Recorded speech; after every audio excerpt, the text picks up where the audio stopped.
This is a Reconstructionist radio production. Please visit calcedon.edu to view the PDF of this book or to purchase a hard copy.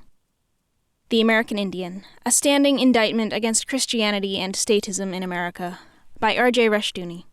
Ross House Books, Vallecito, California. Copyright 2013. With gratitude for the labors of Bob and Mary Helen Green of Bob Green Expert Tree Service, Vallecito, California, 1970 to 1997. Foreword, by Rebecca Rushdoony Roos. Reading my father's book, The American Indian, brought back a host of memories, and the realization that my Pollyanna-like childhood memories were far from the reality of life at Owyhee, Nevada.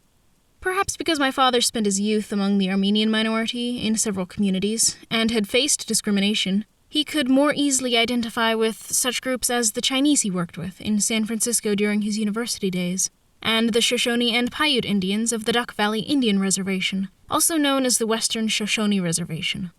As he did with everything, he read as much as he could about the Indians, to educate himself on their history and culture, and how best to help and teach while he was serving there.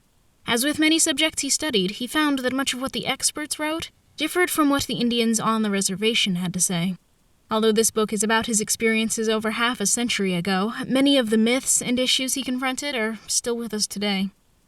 Owyhee is on the remote northern border of Nevada, about 100 miles from Mountain Home, Idaho, and a similar distance from Elko to the south. Owyhee is nestled in barren, rolling hills. There was deep snow in winter, which sometimes required my father to use snowshoes and the upstairs window to get out of the house.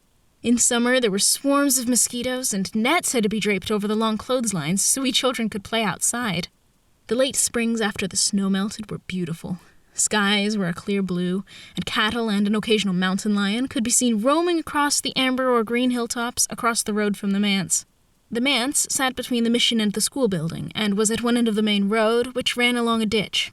On the other side of the road were a gas and grocery store, a drugstore, and the Owyhee Hospital. There were few other businesses or buildings along the main road. Life was not easy on the reservation. Poverty was a constant problem, and it was far removed from the typical American community of its time. My father received his B.A. degree, English, in 1938, and his M.A., Education, in 1940, both from the University of California at Berkeley. In 1944, he finished his Master of Divinity at Pacific School of Religion, also in Berkeley, and was ordained by the Presbyterian Church USA. That same year, he moved to the Western Shoshone Mission at Owyhee, the only town, if it could be called that, on the Duck Valley Reservation, where he remained until early 1953. This was a time of both change and growth for my father. Far removed from the University of Berkeley and the modernist seminary he attended, it was during his time in Owyhee that his conviction developed that the whole Bible and biblical law were the foundation of the Christian faith, and that the Bible held the answer for every area of life. This came both from observing the disparity between those with and without faith in a broken culture, as well as his studies.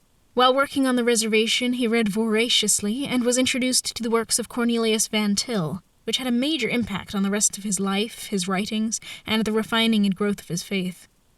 My father kept a series of work journals that listed briefly the day's events and what he accomplished on a given day. His days were full, often lasting well into the night. The number of tasks he accomplished, the frequent trips to Elko and Mountain City on bad roads, the number of people he helped, visited, or transported to various destinations, the volume of letters he wrote, and the large number of funerals he presided over stand out in his journal.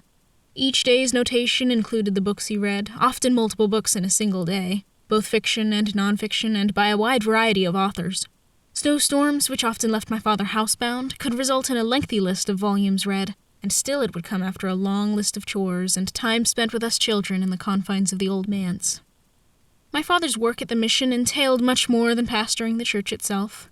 It included working with the local school board, attending school board meetings, and actually processing the school bills, visiting local households, dealing with the often frustrating Bureau of Indian Affairs agents, and getting bids for, as well as overseeing and working on, mission-building projects.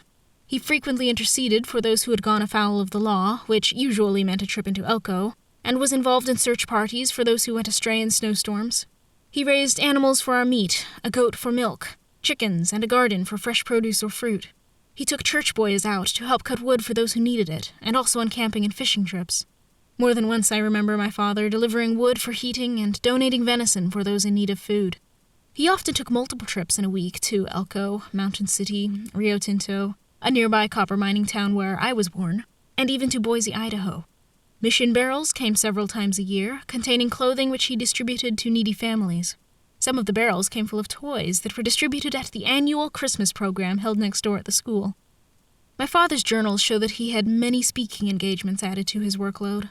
Between the 5th and 14th of November, 1947, for instance, he traveled through snow to speak at 16 different meetings in Idaho, Oregon, and Washington, and then conducted Sunday services the morning after his return to Hawaii, yet he still managed to read 9 books. To this schedule, he added raising his growing brood of children, 5 by the time he left the reservation. Even his occasional fishing trips had the dual purpose of stocking the pantry. The fish were salted and added to the dried venison stored for use throughout the year. Time was not something my father wasted. My memories of Hawaii are centered around my father and mission life. They are of a childhood among caring neighbors, constant visitors, and the warmth and generosity expressed by so many of the Indian families, including the Primo, Thomas, and Manning families, who worked alongside my father. They included Jenny Owaihi, who was well over 100 years old and remembered her tribe being marched to the reservation, and her daughter, Judy Jack, who married a much younger man who was very ill so that she could care for him. Judy Jack often sat under the tree in our front yard, smoking a pipe and telling us Shoshone stories about wolves, coyotes, and mountain lions. Josephine Crum came frequently to help out in the manse. There were Indian boys, Monty and Chris, who lived across the road and up the hill and who were daily playmates, church picnics on old army blankets, in the churchyard or the manse lawn, and Indian families who came to the mission in a buckboard or, in winter, by sleigh. My memories include the deep concern and love my father had for the members of the mission and the people who lived in Hawaii. Raised a farm boy, his attitude was down-to-earth and practical. My father's mission and the goal of his work at Hawaii was very much the same as his later work at Chalcedon and the message of his numerous books. It was, and continues to be, the changing of lives, of communities, and our world by transforming hearts through Jesus Christ and his law word. Ordinarily, my father's works have been published as he wrote them, so as not to misconstrue any of his thoughts. This work, however, obviously represented a, quote, rough, unquote, manuscript. Necessary editing was done by Lee Deegan and David Tulis, with all changes approved by my brother, Mark Rushdoony. The chapters were written over a period of several years, ending in the early 1990s. As a result, a few examples and stories were repeated. Some of these could be edited for length, or deleted without any loss of meaning. One chapter was so truncated it was deleted as a chapter. But its remaining content was easily merged into other chapters, so my father's narrative could be faithfully preserved. Extreme care was taken not to alter the intent of the author.